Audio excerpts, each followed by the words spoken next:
I'm Harry Crass from the Family Business Resource Centre, and I'm talking to you about the three-stage family business process that we adopt when we're working with clients. Those three stages are: one, building the levels of trust and communication within the family, which is setting the foundations. Secondly, establishing a clear direction through a common vision based on the family's values. And finally, the third stage is to ensure that we have structures in place that enable us to deliver and resolve all the issues that a family is placed with. In this video, we're going to look at the first foundational stage, which is trust and communication. Now, it's pretty obvious that if there's no trust at all in a family, there isn't a great deal of hope in terms of the longevity of that family. We really come across families where it is at that critical stage, and generally we find the level of trust is pretty good, but it will be frayed at the edges.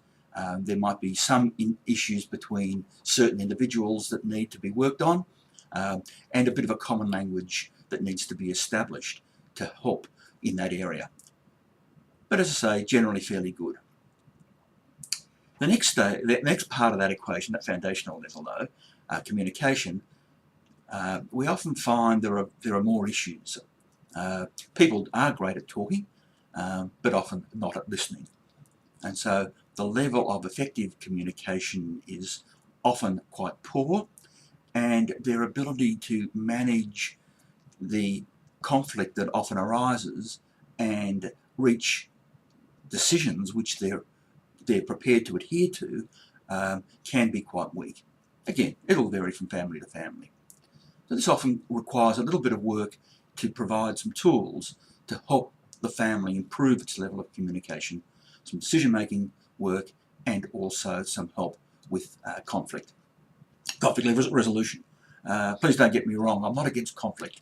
I think conflict can be an enormous positive. It's the synergy that comes from 1 + 1 = 3.